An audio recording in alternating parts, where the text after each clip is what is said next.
Hello, internets, and welcome back to another episode. This week's episode is going to be a little bit more somber with more slice of life and crime situations with crime scene, the vanishing at the Cecil Hotel.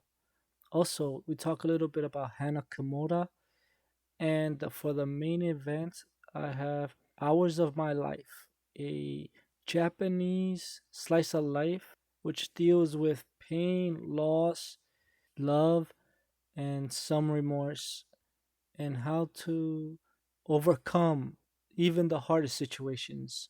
I hope y'all listen and I hope y'all enjoy this. But first, let's get started with Crime Scene. What do you think people imagine when they picture the Cecil Hotel? Is there a room here that maybe somebody hasn't died in? I never got used to that. Never got used to that. Throughout its history, the Hotel Cecil has always had a dark persona. This was a place where serial killers let their hair down, like Richard Ramirez, who would come back covered in blood, and no one's got a problem with that.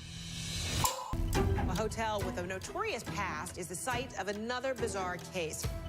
Elisa Lamb from Vancouver, Canada, is missing. The last footage that we have of her was inside the elevator. That's where the case starts to go askew. Why is the elevator not going anywhere? Is someone keeping her here? Her hand movements are very strange and erratic. It just blew up. The web sleuth community, it created this feeding frenzy. If it's a murder, then you need a murderer. You really don't have the full story. She was running around trying to save her own life. This hotel was hiding something. I would have never thought what was about to happen could happen. This is the latest chapter in a dark history for the Cecil Hotel. Okay, that was a small snippet from the trailer of Crime Scene, The Vanishing at Hotel Cecil, which quite frankly should have been called the Alyssa Lamb story or The Vanishing of Alyssa Lamb. Either one will work better than what the title is. Truthfully, the story isn't about the hotel. It's about the girl, Alyssa Lamb. And before I go any further, I'm going to say again, spoilers. If you haven't watched this documentary, it's on Netflix. And please go and watch it if you like. But I would just tell you this. If you are going to watch it, from the first episode, skip the first 5 minutes because it's all felt like it was a trailer for the show that you're about to watch before you watch the show, if you get what I mean. And yeah, that was brutal. I just fast forward to that, and then it just kept going because I was expecting it because of the title, expecting it to be about the hotel, and then all of a sudden you get this voiceover about this girl writing her blog and whatnot. And then the more I listen to it, I'm like, oh, it's not about the hotel. It's about what happened to this girl in the hotel. And it took 4 episodes, that's 4 hours, for the story to be told. Quite frankly, in the hands of a better director or just a person that knows how to do documentaries, this could have been done in a 2-parter, 2 episodes easily. Because the stuff of the majority, it's all a lot of filler, it's a lot of visual eye candy, and it's just stuff that really it's like, oh, let's give you this history of the hotel and what's happened in the hotel. The history of the city when the hotel was built and all this. And then the history of the people that lived there. But we're just going to focus on this one girl. But no, because we named it this, we need to explain it and talk about it. But it's really about this one girl and everything that happened around them. And yeah, that's what it is. It's the Alyssa Lamb story. And quite frankly, it is a heartbreaking story in so many ways because this young girl died there because she was bipolar 1, which is the most severe, and she was off her meds. It seemed like she was off her meds. And it was just really, really sad story to hear about this young girl who died in this hotel horrifically.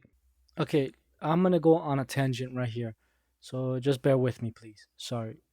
The moronic YouTubers that and honestly, if you want to feel disgusted by human beings, how they treat, watch episode 3, when you get to episode 3 and they start talking to these YouTubers that quote unquote feel saddened, but all of them go there to make a video about about it for their stupid YouTube channels and to get views and claim it under it's we're trying to investigate, we're trying to find out what really happened, and they just don't show any remorse. They fake the remorse that they're showing by trying to cover it up with saying, oh, we just here for this, but it's just bullshit remorse.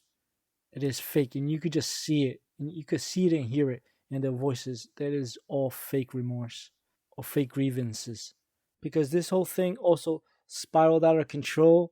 These people attacked this poor guy that was not even involved in anything, and they'd send death threats to him and whatnot, saying that he was the killer just because he was a death metal singer and musician.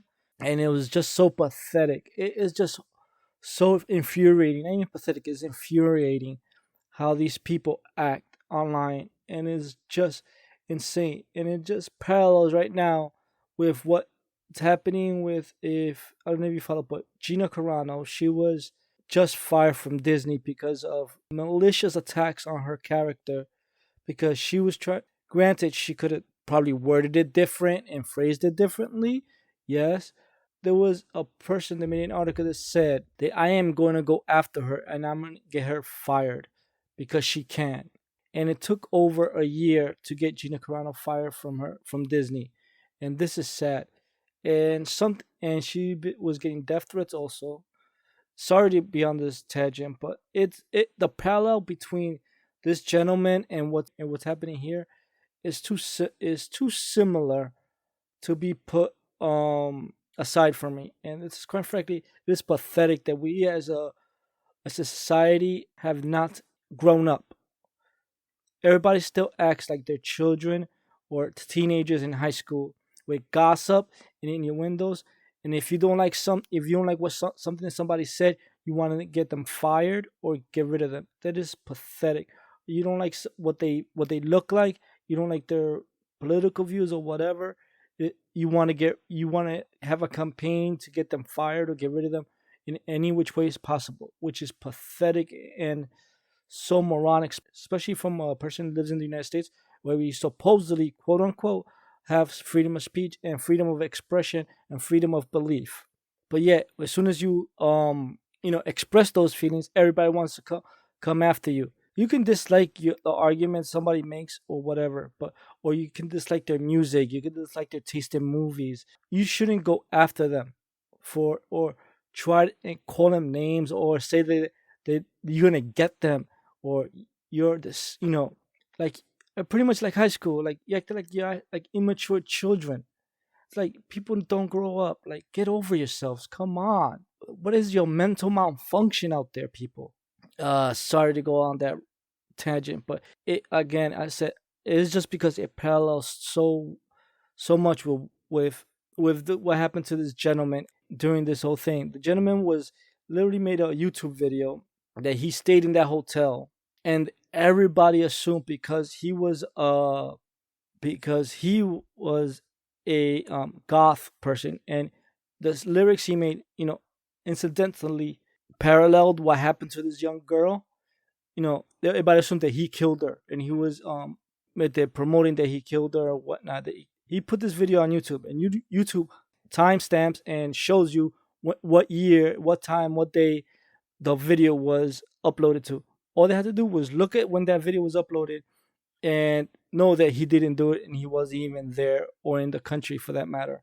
The video that he uploaded saying that he was staying at the Cecil Hotel took place a year before Elisa Lam came to the hotel. So he wasn't even in the hotel at the same time or in the country for that matter at the same time that this poor girl ended up dying and having her episode.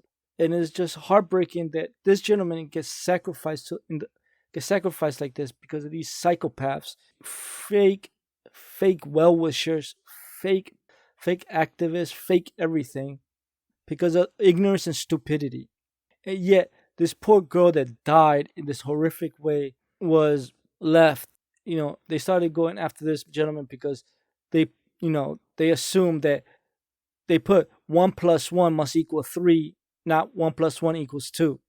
And yet, yeah, this girl, Elisa Lam, was horrifically died. She died in the water tanks that hold the water for the building, and it took 19 days to find her body inside. And because police were not accurate with the description of how they found her, what they said, and what the witness that found her said about the hatch door being open. Instead, somebody said that the hatch door was closed, but in reality it was open. By the way, you find all this out in the last episode, like when 30 minutes to go, which is ridiculous. So I'm giving you everything now, so you don't have to spend 4 hours and watch this garbage documentary, because it really was bad. It's heartbreaking that this happened to this girl, but the documentary itself was horrible. This could have been, if done by somebody with more skill, I think this could have been a great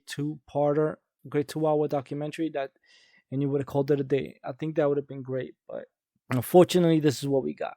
But luckily, they found her body. They found out the cause of death.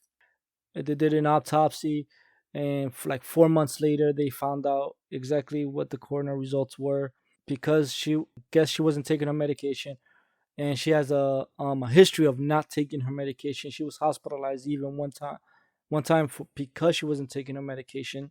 She ended up having a spell. Somehow, some way, she ended up getting to the roof and ended up going inside the water tower and just falling in, and wasn't able to get back out. And she just drowned, which is, I felt, it is heart wrenching to see what happened to this poor girl. Lisa Lam, it should be a cautionary tale. And if you're on meds, please stay on your meds if you're able to. Stay safe and continue to work hard. And we should not look down on people that have mental disabilities or depression. When somebody ever tells you that they have depression, don't ask why you have depression. It's not a why. It's just is. Nope, you don't have depression. You don't have depression because you're feeling sad for something. It's a chemical imbalance that we have, that we need to work through. Some of us can't do it without meds, and some of us can't have to have medication, especially if you have more than just depression, and you have like what this young girl had, which is also bipolar disorder. And honestly, and if you are in any way, shape, or form feeling this, please find help. There are plenty of sites out there and they'll be able to help you. There's phone numbers in whatever country you're from that hopefully will be able to help you understand it. Not in your country, find another country. Talk to someone. Sometimes the easiest thing to do, or the best medicine for some people, is just talk to somebody. Talk to somebody you trust and have them try to help you if they can. Okay, I'm not going to continue and just preach on and just ramble like I usually do. I'm just going to end it here for this story. And if you want to go see this again, it's called Crime Scene, The Vanishing at the Cecil Hotel. Not to keep going on this whole cyberbullying thing, but I think it is an important issue. So, another person that was cyberbullied, but unfortunately for her, it ended badly with her committing suicide, was Hana Kamura. She was a up and coming pro wrestler girl. She also was on the reality show Terrence House, which is or was on Netflix. But after her suicide, the show got canceled and everything else. There was investigation done. But I found this video, it just popped up in my recommendations, by this kid named Jason Diaz, who goes into major detail what happened, the aftermath of her suicide, what happened, what the situation was, why she committed suicide, why, and all the cyberbullying. And the worst part is, she was getting cyberbullied because she was doing what she was told by this whole quote unquote reality show. They told her to be the quote unquote bad girl or give attitude, start issues. And that's what she did because she was being told to do that.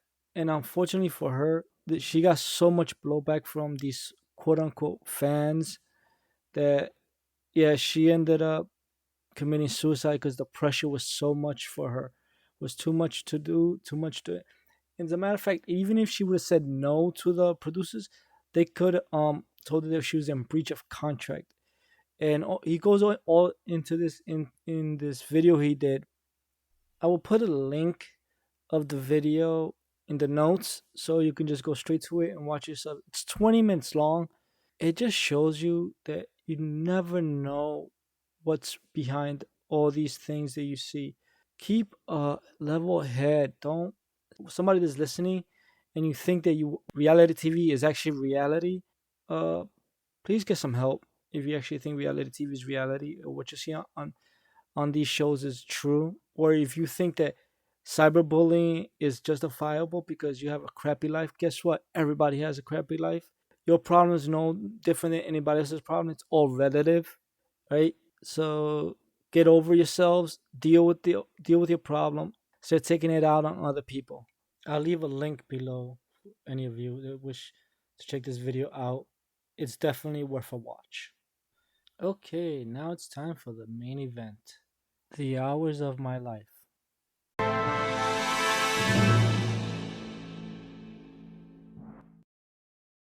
僕は何が残せるのだろう。なんで今まで会わなかったんだろうね。会わなきゃいけない人には絶対会えるんじゃない？歩くこと、話すこと、触れ合うこと、笑うこと。僕はその一つ一つをゆっくりと奪われた。何のために生きてるか分からなくなって生きてるのがバカらしくなるんだろうな。僕のいた時間、1月8日水曜日。 So yes, now I'm gonna talk about one of my favorite all-time dramas that I've watched. And unfortunately, I haven't seen this in a very long time. And I was doing some research to see if anybody has it streaming. The only place I was able to find it was on Amazon, and it looks like it's probably only Amazon Japan that lets you stream it. And I just feel saddened. I've tried looking for any other place, but hopefully, if you really want to watch this after I talk about it, look for it as much as you can. It is well worth it if you're into a slice of life type of series, or just or just a drama that's just a slice of life. The name of the series is called The Hours of My Life. This is a Japanese drama that came out in 2014. Now, why am I bringing this up now? It's one of those dramas that has stuck with me till this day, and I constantly can never stop thinking about it. It is truly a masterpiece of cinematography. It is so well done. And yeah, I hope you all get a chance to see it. But here we go with the plot synopsis. Sawada Takoto is an ordinary university student who one day learns that he has ALS. With not much time left to live, instead of wallowing in despair, Takoto tries to live his life to the fullest. Now, Takoto is played by Miruwa Haruma. Hopefully I'm pronouncing that right. Now, Haruma is just literally, I don't see anybody else being able to play this role as good as he did. This is such a challenging role. He was truly amazing in it. You get all the feels, the despair, the love, the anguish, the bitterness, the hate, the love. You get it all in his performance. And I honestly don't think any other actor would have done as good of a job as he did. And I've seen some great Japanese actors, but he, I don't know, maybe it's just because I've seen it only with him and I can't picture anybody else with doing this role as good as he did. But this is truly was an amazing role for a young actor at the time. And quite frankly, this is for me is a 10 out of 10 series. It's 11 episodes long. I will have this link to the description of it, or the wiki. The wiki will also have a trailer, so you all can watch a quick trailer of it, and hopefully y'all can find it in wherever your country you will listen to. Seek this out. Watch this however you can. Does not matter. If you really want to watch like an amazing performance, an amazing story being told, you watch this. Now, I'm gonna go right into the some of the highlights of the series from what I remember. And I will be talking about spoilers, so this is your only spoiler warning. I will be giving you spoilers. Here we go. Now, it starts off with him. You seen him talk to his best friend. They're both in university. You see a little bit parts of his life, and then he meets this girl. He falls in love with this girl. They start dating, and a little bit after that, he finds out he has ALS. And Takoto just tries to live his life as best as he can, but because he found out he has ALS, he saw what's going to happen to him and how he's going to end up. He ends up breaking up with his girlfriend because he does not want to put it through that.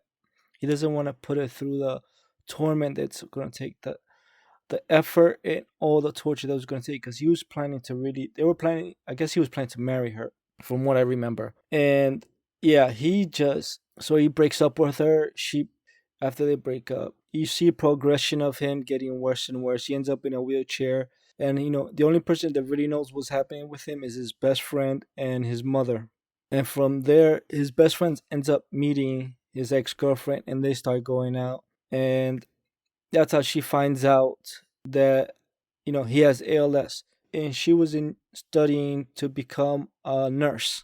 So she becomes a nurse, and she's working in old folks' home, taking care of the older generation, and so forth. And her boyfriend, which is Takoto's best friend, ends up finding out that they used to date. That the reason he broke up with her was because he found out he had ALS and he didn't want to put it through that. And as long as she's happy, he doesn't care who she dates. He's sad, but she finds out that has ALS and he's going through this, and she decides to take it upon herself to start, taking care of him and helping him out from day to day. And they have arguments. It just goes throughout the life. She ends up breaking up with her best friend because she still loves him. She never forgot the love that she had for him, and she loves him even more now because she knows that the reason he broke up with her is because of the ALS. And it just follows this journey. It just follows this journey of progression through his disease and her helping him in each stage of it, all the way up to the ending stage of him not being able to move at all. He just lays in bed. He can't move. Yeah, and that progression of his life. And it is honestly sad, touching, heartwarming, at the same time heartbreaking. It has the highs and lows, and it is just brilliantly done. And if you're able to find this series, please, I am begging you, please go watch it. It is one of those series that will never leave you, and you will start viewing things a little bit differently also afterwards. Truly a worthwhile experience. And that's all I'm going to say about this from this point. That's it. I'm done with this. Please go watch it. It's called The Hours of My Life. That's the English title that I saw it under. And you can find it under that title also. So don't worry about it. The Japanese title is Boku no Ita Jikan. And yeah, The Hours of My Life, once again. Must watch for anybody that's truly loves this type or just wants to see something like this. Go out and find it. You will not be disappointed.